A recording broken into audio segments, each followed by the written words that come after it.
Today we're going to look at 5 things that every Christian can learn from watching Mr. Beast videos. We're going to start with number 5 right now. Number 5, the purpose of wealth is to bless others. Mr. Beast has made a business from being a philanthropist, right? Being somebody who gives wealth away. And I think this is just a really interesting dynamic, right? Because he's very public about the wealth that he gives away. I filled 5 buses to the brim with school supplies. We are partnering with Techo to build 10 houses for 10 families in desperate need. We have a private jet with 10,000 toys. I'm gonna drop you each off at a different location with thousands of toys. You're gonna give them all away. But he's also like very humble. He's never kind of like looking for the glory in it. He actually wants to bless others. He talks about how it makes him feel good. And we can talk about all of the, finer points of theology about that, but at the end of the day, he's impacting people's lives, and that is something that we should seek to do as Christians, not just give them eternal perspective on the eternal needs that they have, but to meet the physical needs that they have right now. Now, number 4 is individuals are just as important as groups. One of the things that Mr. Beast does so well is he does these big, huge event type videos, but then he breaks them down into individual stories, and he helps individuals in needs that they have, or tells individual stories about, contestants that are in his video or anything like that.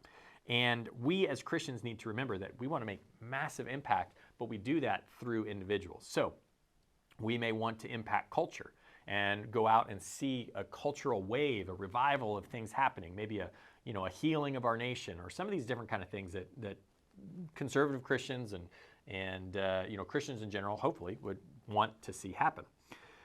But if we are unwilling to make impact to the individuals that we come across in the path, in our path in our daily life, that revival is never going to happen, because revival and big changes happen with individuals that we come into contact with.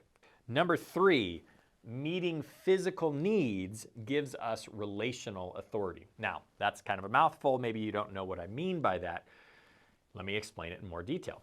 Relational authority is something where my relationship with you gives me authority to tell you things that you may not want to hear, or that you may be more likely to just receive, rather than kind of critiquing and being suspicious or anything like that. Relational authority is important to build as a Christian as we go out and try to share the gospel.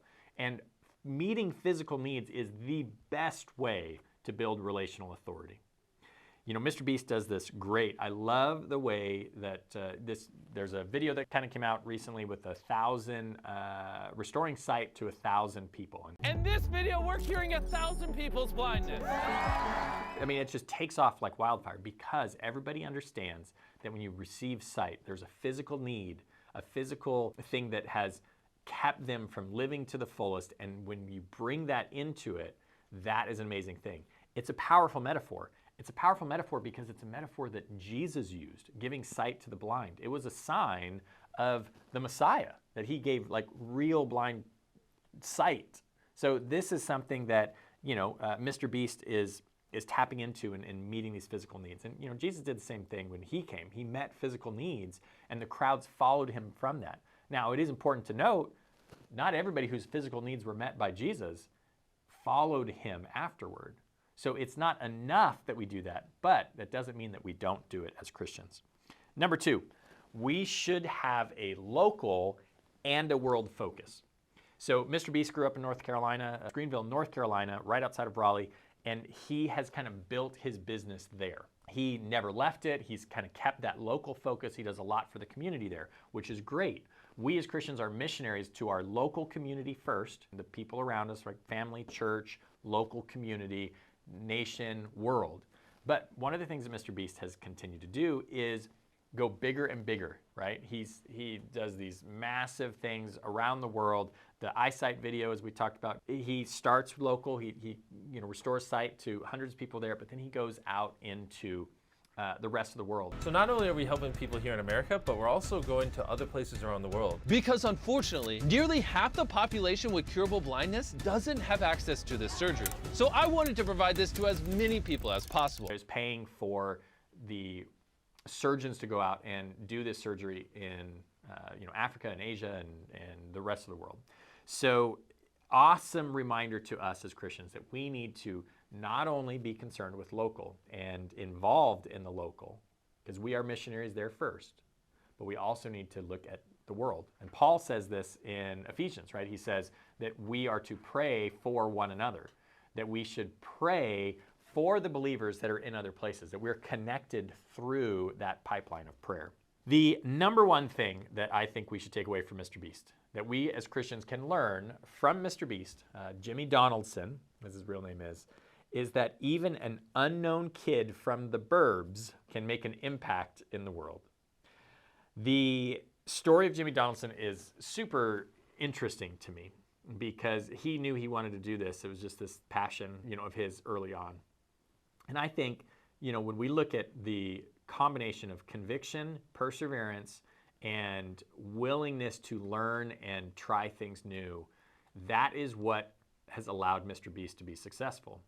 And if we as Christians had that same conviction, we have that same perseverance, we overcome obstacles, we don't let failure get in our way, because we know something inside of us tells us that this is what we're going to be able to do. And if we know that Jesus has called us to greater things, that we're not defeated, we don't listen to those lies of the enemy that we're worthless, that we're incapable, that we can't do anything, or on the flip side, the lies is like, well, you don't have to worry about that. Just live a comfortable life. You've got safety, you've got security. Take some risks. Do it for the Lord. I mean, it was a huge risk for him to say, I'm going to be a YouTuber. And look at, he's done it through perseverance, conviction, and willingness to learn and work hard. We have the Lord with us, and there are amazing things that he can do with each one of us. So I encourage you guys, take risks. Look at the individuals around you, meet needs, be generous, do the things that Christ has called us to do, that even in the world, when they are put on display, they draw attention. Because Mr. Beast has something like 220 million subscribers. They've had 22 billion views on their videos. He is known by the world for his philanthropy and his storytelling and his engagement with individuals and all of these kind of things. And you also can be known in that way.